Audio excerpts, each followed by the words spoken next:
Welcome back to Brokers of Secrets, episode 11.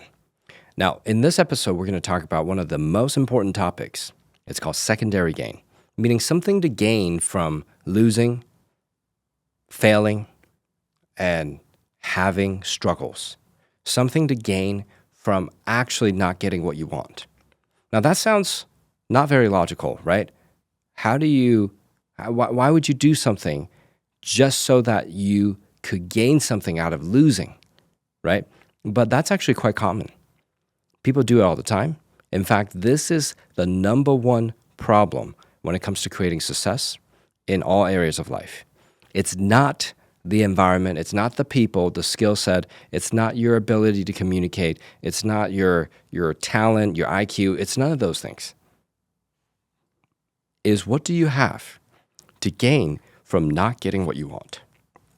What do you have to gain from losing, failing, right? There's something to gain. If that gain is greater than you getting what it is that you claim to want, then you're not going to get what you want, right? And if you do, you find yourself experiencing a loop by creating a problem or obstacle or getting rid of the thing that you actually got and or losing it or somehow failing again. That is an important, very important consideration. What is this secondary gain thing? Now, secondary gain is one of the reasons why we built our upgrade self-training.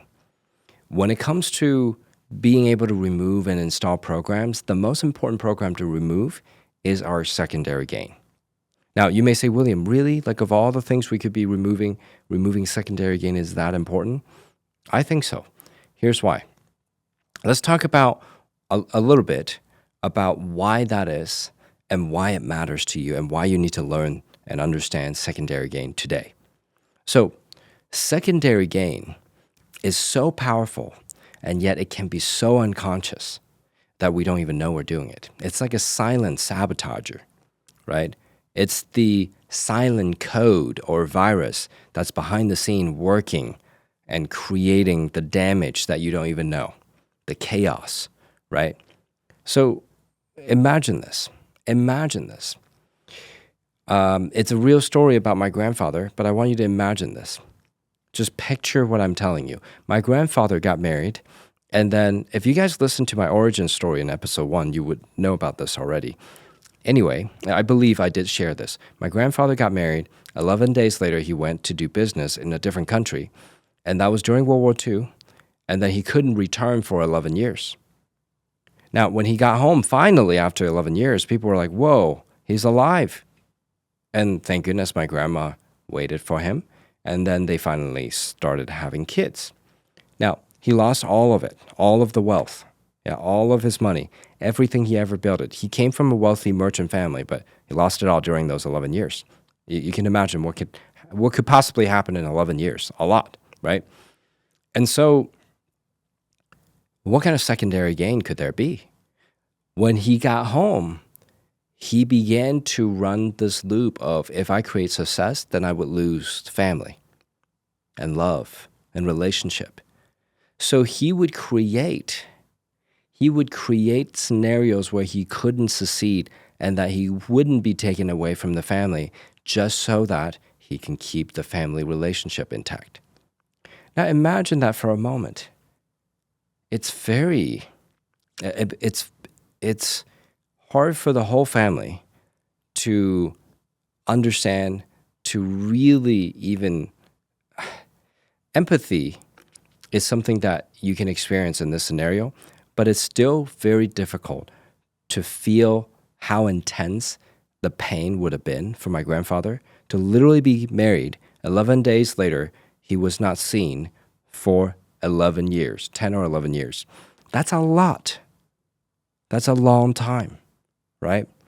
And because of that, the trauma that was built up, he was like, I swear I will always put family first. And so the secondary gain is not a bad thing. He wanted to be with his family, right? That includes my father and includes his siblings. That includes my father's siblings. All of those people, includes my grandmother, right? All these people, it's important. So his secondary gain was so powerful From that moment on, he never succeeded in business again. It was all about family. So he made family the binary thing, right? You either have family or you can have financial or career success, business success. In his mind, there was no coexistence of the two. So his secondary game was simple. It was choose family, therefore sabotage the business, sabotage anything he built. Now guess where that pattern shows up? My father. Same thing. Same thing. Although very capable of a person, he chose to always, every time he built a business, he would choose to sabotage it or partner with people that didn't know what to do, or somehow he will find himself in a situation where he lose money so that he has to go back to the stable, secure job that was predictable, because then he knew he would be around the family. His secondary gain in failing was so that he could be around the family. Now that's very predictable now. That's very predictable now. And you can see that pattern in the entire family. Now, what patterns exist in your family? Secondary gain is not necessarily a bad thing in terms of intention, but the behavior and the outcome can actually be damaging, right? So even though those were out of good intention to protect my father, protecting his ability to be with his family, same with his father, right? Being able to be with his family. But that does not mean he couldn't have success in business. But in their mind, that was the formula. That was the loop, right? Anytime they create something, they would sabotage it so they could be with family. And then they're like, oh, wow, I need money, right? They'll go and create something. And then they'll find themselves like, oh, no, I need to be with family. Got to give up the money. So that loop, and behind all of it was the secondary gain of, well, I need to have family first. Money and everything else comes second. Now, it all sounds dandy. It all sounds logical and nice and all that, but it's actually not. The truth is you can have both. Financial, career success, wealth, and family. Yeah. Although that didn't seem real to them. It is real, and you can have both. Now, the secondary gain, again, why did they have secondary gains? Because they wanted to have family. They wanted to be around family. They wanted to never be separated again. So I want you to consider, where in your life do you have secondary gains, right? When you start taking the quiz, the loop quiz, you're going to find your loop, and every loop is built out of secondary gain. Every loop.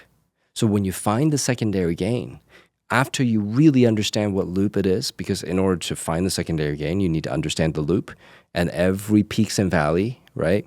When you understand it and you get you really begin to understand what the secondary gain is, then you're going to find yourself being able to remove the loop and replace it with a new one. Replace it with a new one. That's very important. So as you begin to do this process, as you begin to identify your loops, keep in mind the inherent motivation, the why behind all of this, secondary gain. Now, let me give you another scenario in where you can find and identify what it is and see examples of it. It's phenomenal. This is a great way to do it. Anytime you find yourself or other people saying, claiming, deciding that they want to do something, achieve a goal, do something amazing for them and their family, but not only do they not do it, they try it again and they still don't do it. They try it again. They keep not doing it. And it lasts months and months and years. There is a secondary gain.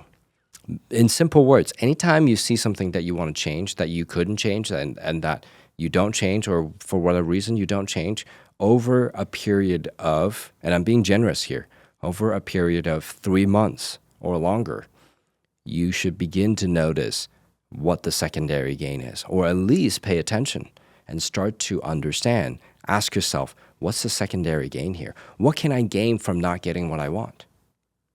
And you will have answers. And it's going to be phenomenal.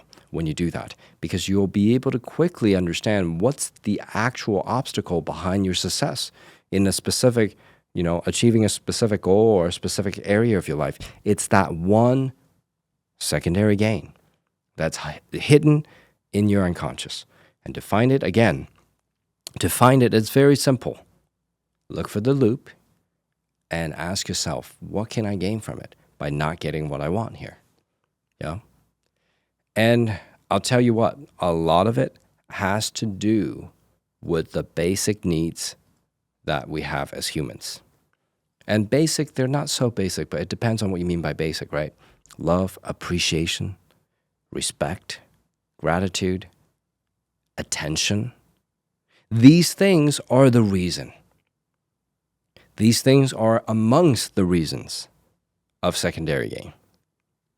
In fact, one time I was talking to a lady, and she was talking about how sad she was and that she was depressed all the time. And then, we were just having a conversation, and then I was like, would you ever want to let that go? And she's like, no. Now that caught me by surprise. And I was like, would you mind explaining? I'm just curious if it's okay to ask. And she said, yes, of course. Because if I'm not sad and depressed anymore, my mother wouldn't pay attention to me, and that my family wouldn't pay attention to me, and that my colleagues wouldn't think I'm any different. And I'm like, wow, it's crazy how aware you are. She's like, no, it really just came to me, right? But I've been wondering for a long time, what's really the purpose behind this problem? And so I began to consider, wait a second, how many people on this planet have certain issues perpetuating over 3 months? Is that they have a secondary gain. I'm not saying all of them. I'm just saying how many, right? How many? Because the general rule of thumb, not always, not universal, but general rule of thumb, in my opinion, is 3 months. If you have something that you want to fix that you haven't fixed in 3 months, there's some kind of secondary gain.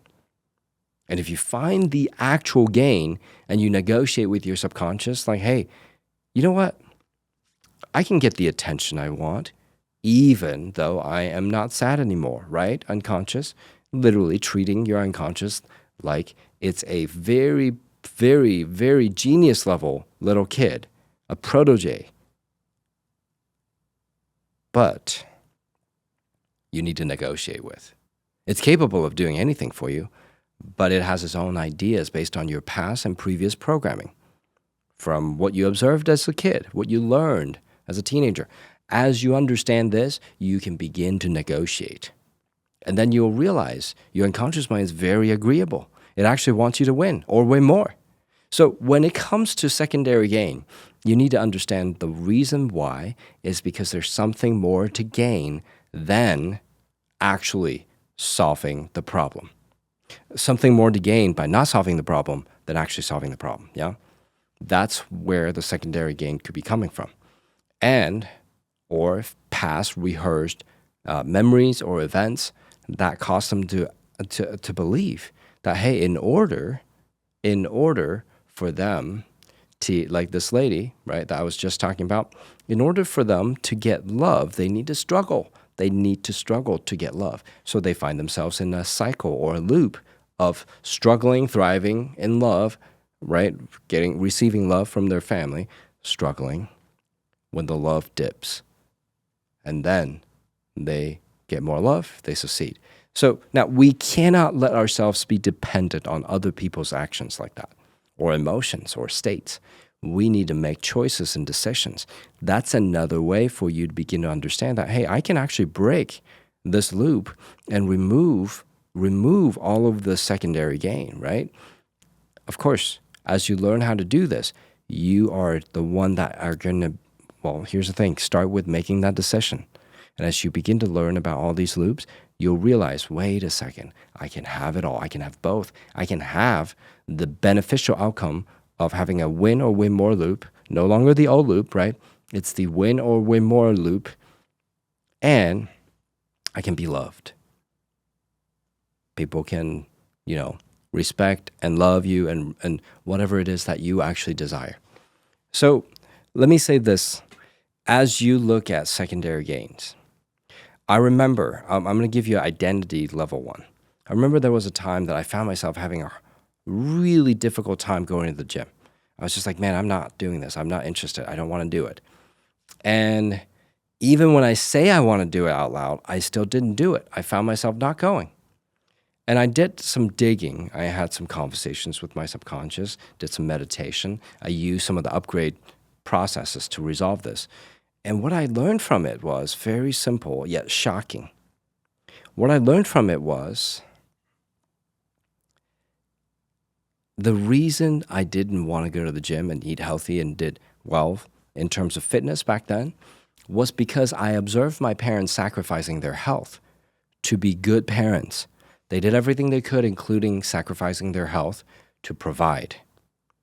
And so as a kid, I was thinking to myself, talking to myself, man, look at the sacrifice, so noble, so honorable. I need to be like this. I need to be a good person. I need to be a good parent. I need to be a good person. So I adopted in order to be a good person, good parent, I need to sacrifice my health. And so the secondary gain was feeling like I'm a good person, good parent, but the result was the loop of getting more fit, losing traction, losing momentum, not going to the gym, and then going back to the gym because I was like, oh man, I need to do this. And then when I get there, I start getting results again. The dip happens again because I wanted to be a good person. Identity level, I'm going to say this, identity level secondary gain is the most potent, most powerful. So if you begin to think about where in your life do you have identity traits like, I'm a good person, therefore I cannot do X, Y, Z. Something like that will give you an understanding into what kind of identity level secondary gain do I have, right? I remember meeting a lady one time. She's like, I can't lose weight. And she was just telling me her story. And, we run into a lot of people at conferences, at trainings, at events, and she was just sharing her backstory. And then it was interesting.